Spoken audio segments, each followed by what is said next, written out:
Frères et sœurs, nous sommes ici selon cet évangile que nous avons entendu, comme dans la synagogue de Nazareth, si nous le voulons bien. Et pour pouvoir recevoir avec le plus de fruits possible cette page d'évangile, il faut nous reporter à cette même synagogue dans laquelle nous étions dimanche dernier, puisque nous avions entendu la première partie de ce récit, cet enseignement de Jésus dans sa ville natale, au milieu de son clan familial, que l'on traduit souvent par patrie, de manière un peu trop large. Dans ce récit, nous apprenons que Jésus a déjà fait des miracles, il a déjà enseigné à Capharnaüm, et juste auparavant, de toute façon, l'évangéliste avait bien déjà donné un sommaire de ce qui allait se passer dans le ministère public de Jésus. Le récit donc de dimanche dernier et d'aujourd'hui nous apparaît comme programmatique. Voilà en quelque sorte dans quelle attitude Jésus se trouve quand il commence son ministère.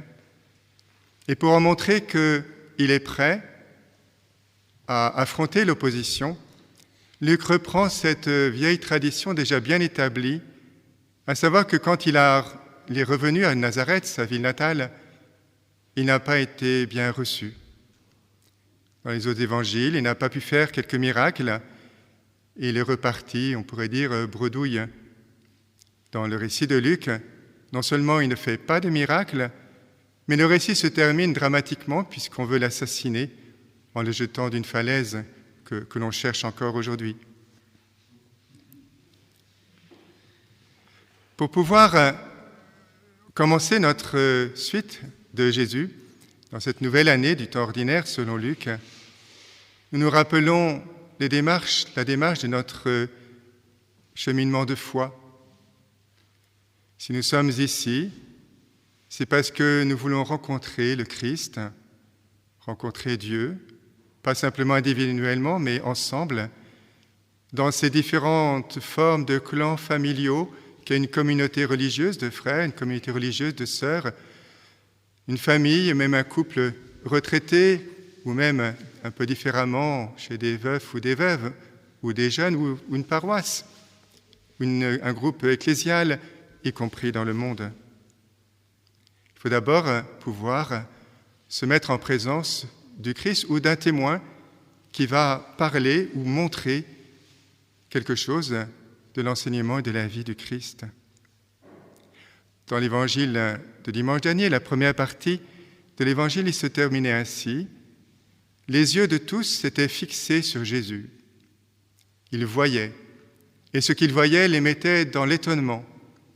Aujourd'hui, il ne s'agit plus seulement de voir, mais d'écouter, et la réaction des auditeurs, elle doit vraiment, vraiment nous marquer.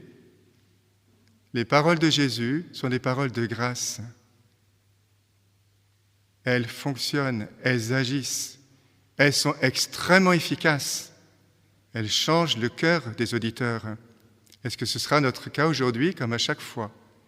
Est-ce que ce que nous avons pu déjà connaître ou visualiser de Jésus nous a mis dans l'étonnement? Ce que Jésus a lu du prophète Isaïe est vraiment merveilleux puisqu'il annonçait que bientôt arriverait l'année jubilaire où tout serait remis en ordre grâce à la puissance et à la fidélité de Dieu à ses promesses. Oui, mais c'est bien joli d'entendre de belles paroles concernant un Messie à venir, mais est-ce que Jésus sera vraiment ce serviteur de Dieu, envoyé de Dieu, promettant de si belles choses qu'il n'y aura plus ni esclaves, ni aveugles, ni prisonniers, que tout sera magnifique et merveilleux dans le nouveau peuple de Dieu? Voilà ce à quoi nous sommes confrontés, encore une fois, aujourd'hui. Parce que, après avoir rencontré Jésus, après avoir essayé de le voir ou de l'entendre, il faut passer à croire. Et une foi et un croire qui ne se limitent pas à avoir de belles pensées, mais qui n'est vraiment croire que si cela change notre vie, que si l'on passe à faire, à se convertir, à l'écoute de cette parole, et en tirant les conséquences de ce que nous avons vu. Allons-nous vraiment croire? Cet étonnement de la part des auditeurs et des spectateurs de Jésus dans la synagogue de Nazareth deviendra-t-il admiration, émerveillement? Oui, ce Jésus est vraiment fantastique. Il est vraiment exceptionnel et ça vaut vraiment la peine de le suivre jusqu'au bout. Ou alors cet étonnement deviendra-t-il une interrogation qui nous replie sur nous-mêmes, où le clan familial prend plus de place que l'avenir du peuple de Dieu selon les promesses du Seigneur. Est-ce que cette parole, nous allons la garder simplement comme ce qui nous étonne ou ce qui nous met en route vers la conversion? Et nous savons la conclusion de cet évangile. Si nous nous regardons nous-mêmes les uns les autres comme disciples du Seigneur, simplement parce que nous appartenons à un clan humain, de manière humaine, pauvres de nous, parce que la parole de Jésus qui aura résonné aujourd'hui dans notre communauté restera enfouie dans l'épaisseur humaine, comme elle était enfouie dans les proches de Jésus, dans cette société extrêmement étroite de Nazareth, où on se jugeait comme on se juge dans tout groupe social assez étroit, selon les habitudes, les coutumes et les manières de faire extérieures. Gare à nous. Gare à nous si le clan familial de nos groupes humains et chrétiens étouffe la parole de Jésus.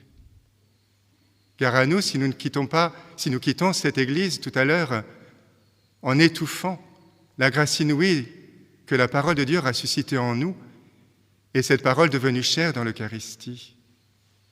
Nous serons comme ces Nazaréens. Nous aurons poussé Jésus en dehors de nos murs. Tu n'as pas ta place chez nous. Tu n'as pas ta place dans ma vie. Tu n'as pas ta place dans notre groupe humain.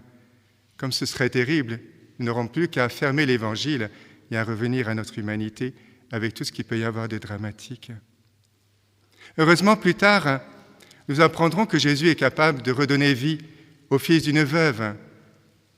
Et d'ailleurs, à quelques kilomètres de Nazareth, le village de la colline de l'autre côté de la vallée, à Naïm. Et là, espérons que nous serons comme ces foules qui s'exclament « Oui, Dieu a visité son peuple ». Il a visité comme Élie, redonnant vie au fils d'une veuve. Oui, mais elle n'appartenait pas au clan de Nazareth, cette veuve. Elle était étrangère. Quel avertissement! Plus tard, nous apprendrons que Jésus guérira des lépreux, une dizaine de Juifs, non, 9 Juifs, et un étranger, non syrien comme Naaman, mais samaritain, ce qui est pire encore. Et seul lui, l'étranger, le samaritain, reconnaîtra en Jésus le fils de David, prophète plus grand qu'Élisée, et se prosternera devant lui comme devant son roi. Les autres, ils retournent à leurs clans familiaux. Lui, le lépreux samaritain, continuera, on le suppose, de reconnaître en Jésus son Seigneur. On pourrait terminer notre commentaire ici, mais ce serait encore trahir l'Évangile que de ne pas retrouver Luc dans le 2e tome de son Évangile qui commence à peu près de la même manière, des paroles d'une grâce inouïe qui convertissent des centaines d'hommes et de femmes profondément touchés par cette parole désormais portée par un esprit plus fort que tout. C'était 50 jours après la Pâque juive, après la fête de Shavuot. Ce n'était plus Jésus qui parlait, c'était les 12 à travers Pierre. Et cette parole, elle aussi, dans les Actes des Apôtres, rencontrera tant de clans familiaux qui l'étoufferont, y compris un jeune Saul